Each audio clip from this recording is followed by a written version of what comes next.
Last summer, me and three of my friends, Zoe, Ryan and Malik, decided to do a classic summer road trip. Just graduated, nothing but time. No rules, no parents, just the open road. On day 4, our GPS glitched and re-routed us through what looked like an empty stretch of country roads. Zoe, who was driving, was like, "Shortcut!" The road was cracked and full of weeds. Fields of corn stretched on both sides. No other cars, no houses, just endless green and the hum of insects. It felt weird, but we kept going. We were halfway through nowhere when the car started sputtering. Then it completely shut off. Malik laughed. "Okay, cool, we die here."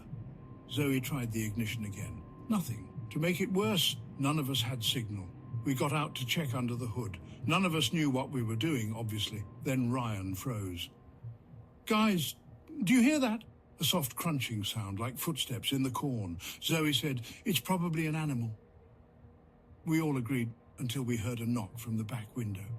We spun around, nothing, just corn swaying gently in the breeze. Ryan whispered, "We should get in the car." We piled in, locked the doors, windows up. I stared out the window, heart pounding. Then a figure stepped out of the corn. It was a man, or maybe a teenager. We couldn't see his face. He stood on the shoulder of the road. No expression, no phone, no bag, just staring. Then another figure stepped out behind him, and another. There were 3 of them, all silent, all still, no words, no movement, just watching. We didn't move either, didn't even breathe. Then, like it had never been broken, the engine suddenly coughed to life. Zoe didn't even look. She hit the gas so hard we all flew back in our seats. We didn't stop. We didn't look back. By the time we reached the main road, we were laughing. That kind of nervous, shaky laugh people do when they almost die. We crashed at a cheap motel that night, didn't say much. Ryan kept checking the windows. Next morning, we looked at the car. There were fingerprints, dozens, smudged on the back windows, like someone had tried to open them. None of us said a word. We didn't tell our parents, we didn't post about it, we just moved on. But we all agreed on one thing: never take a shortcut through farmland again. Last spring break, me and 5 of my college friends rented a house near a lake. We found it on one of those vacation rental sites. It looked perfect. Rustic cabin vibes, quiet, middle of nowhere. 5 stars, tons of reviews. We drove down Friday afternoon, blasting music hyped for the week.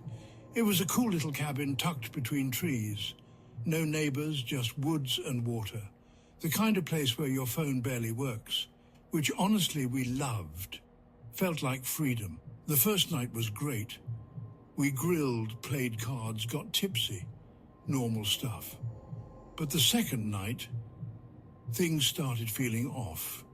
John swore he saw someone standing in the trees while we were roasting marshmallows.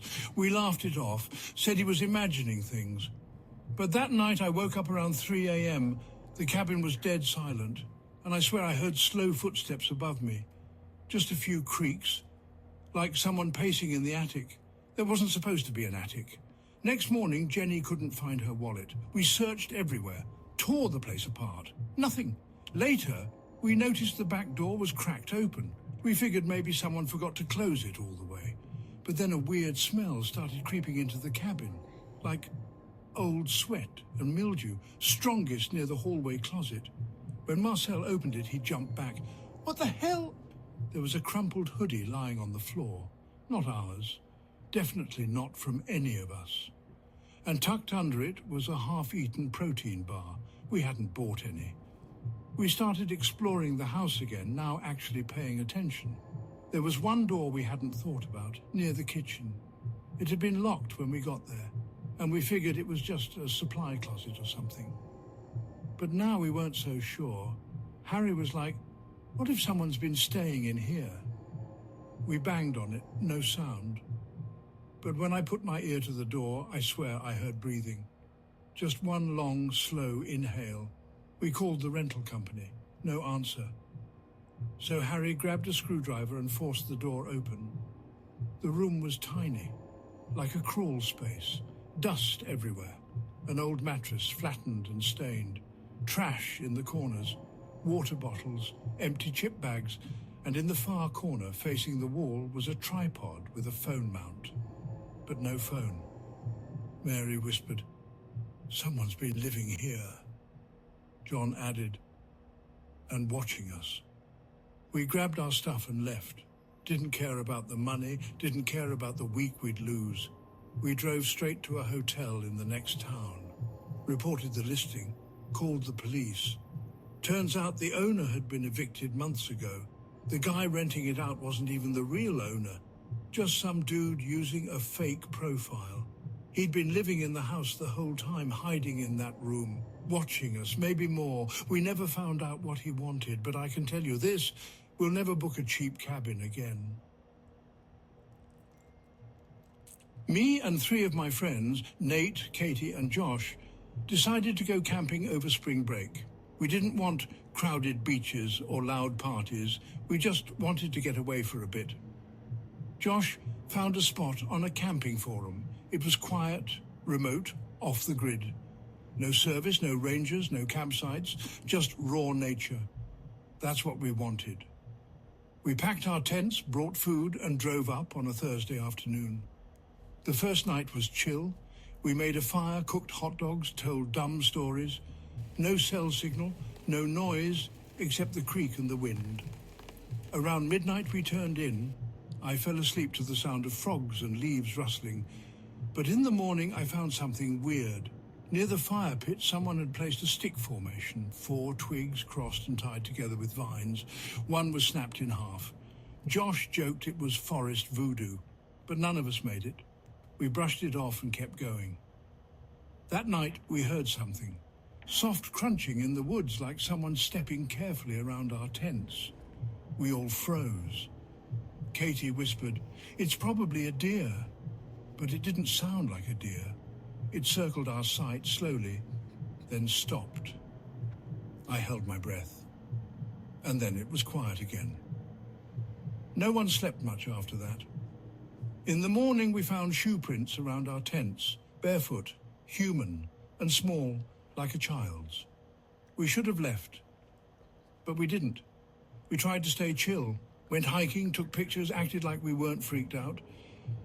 That evening, when we got back from the creek, something was sitting on my backpack, a piece of bark. Etched into it, scratched with something sharp, were 4 words. "Why didn't you leave?" We packed everything in silence. The sun was setting, and we had no idea how far the car was. We decided to sleep one last night, leave at first light.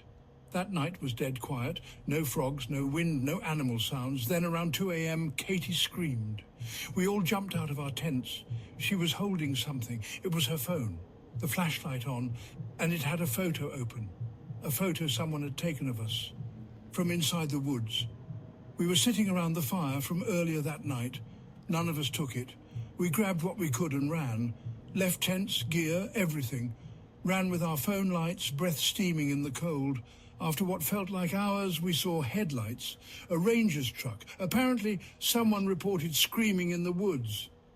We never told the full story, just said someone was messing with us. But here's the part that still messes with me. When we got home, Josh checked his GoPro footage.